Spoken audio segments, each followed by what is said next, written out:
Baiklah, Assalamualaikum warahmatullahi wabarakatuh. Kami dari kelompok 1 akan menjelaskan tentang kasus 1, tugas praktikum Sistem Informasi Akuntansi. Dengan anggota kelompok yang pertama Rizka Ramadanti dengan BP 1900522070, Andrivo Ramti Semhara Putra 1900522004, dan Raudatul Azkia Heldi 1900522030. Di sini kami akan mempresentasikan kasus 1 sistem perkuliahan, yaitu suatu instansi pendidikan masyarakat. Setiap mahasiswa mengisi formulir registrasi secara online. Sistem pengecekan subsistem piutang dilakukan untuk meyakinkan bahwa tidak ada biaya terutang. Selanjutnya, untuk setiap sesi perkuliahan, terdapat sistem pengecekan transkrip mahasiswa untuk memastikan bahwa mahasiswa yang bersangkutan telah menyelesaikan persyaratan kuliah. Kemudian, sistem melakukan pengecekan atas ketersediaan kelas dan jika ada kemungkinan ruang untuk menambah jumlah mahasiswa bidik misi ke daftar kelas. Laporan yang kembali ke mahasiswa menunjukkan hasil pemrosesan registrasi. Jika mahasiswa memiliki tunggakan biaya, akan ada pengiriman tagihan yang berarti registrasi mahasiswa bersangkutan yang ditolak. Jika persyaratan perkuliahan tidak terpenuhi, mahasiswa akan mendapatkan informasi bahwa rencana perkuliahan yang diambilnya tersebut tidak dapat diregistrasi. Jika kelasnya penuh, maka mahasiswa akan mendapatkan pemberitahuan bahwa perkuliahan ditutup course closed. Jika mahasiswa tersebut dapat diterima dalam kelas perkuliahan, selanjutnya jadwal dan ruangan perkuliahan ditunjukkan di samping nomor perkuliahan. Total biaya perkuliahan yang dibebankan kepada mahasiswa dihitung dan dipertunjukkan dalam laporan. Jumlah biaya tersebut kemudian di-entry ke dalam subsistem piutang. Ketika registrasi selesai, dilakukan laporan pendaftaran mata kuliah dipersiapkan untuk petunjuk lebih lanjut. Baiklah, saya Raudatul Azkia Heldi akan menjelaskan mengenai flowchart kasus 1 sistem perkuliahan. Pada flowchart kali ini itu terdiri dari 2 bagian, yaitu bagian mahasiswa dan administrasi. Di bagian mahasiswa itu yang pertama dimulai, selanjutnya mahasiswa mengisi formulir registrasi secara online.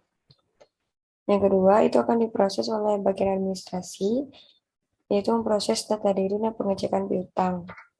Selanjutnya, jika mahasiswa tersebut tidak terdapat piutang, maka administrasi akan melakukan pengecekan transkrip. Selanjutnya, setelah melakukan pengecekan transkrip, administrasi akan memastikan bahwa mahasiswa tersebut telah menyelesaikan persyaratan kuliah. Maka sistem akan otomatis melakukan pengecekan atas ketersediaan kelas. Selanjutnya itu administrasi akan memproses pengiriman tagihan jika terdapat tunggakan maka data registrasi sebelumnya ditolak. Selanjutnya itu pembuatan informasi perkuliahan yang tidak bisa terregistrasi, maka penyataan jika perkuliahan tidak terpenuhi, maka rencana perkuliahan yang diambil tidak terregistrasi.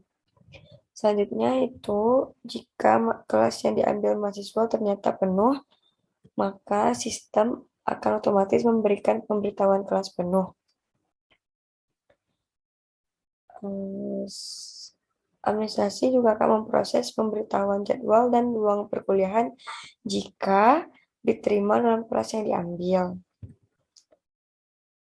Setelah administrasi memproses pemberitahuan jadwal dan ruang perkuliahan, maka akan diterbitkannya dokumen jadwal perkuliahan beserta total biaya kuliah dalam bentuk dokumen. Selanjutnya, mahasiswa dapat mengentry jumlah biaya perkuliahan ke subsistem piutang. Selesai. Baiklah, saya akan menjawab flowchart pada kasus ini. Seperti yang kita lihat pada PowerPoint, flowchart pada kasus ini terdiri dari mahasiswa dan administrasi. Flowchart adalah suatu bagan dengan simbol-simbol tertentu yang menggambarkan urutan proses secara mendetail dan hubungan antara suatu proses atau instruksi dengan proses lainnya dalam suatu program di dalam perancangan. Flowchart sebenarnya tidak ada rumus atau patokan yang bersifat mutlak atau pasti. Hal ini didasari oleh flowchart bagian alir. Flowchart bagian alir adalah sebuah gambaran dari hasil pemikiran dalam menganalisa suatu permasalahan dalam komputer.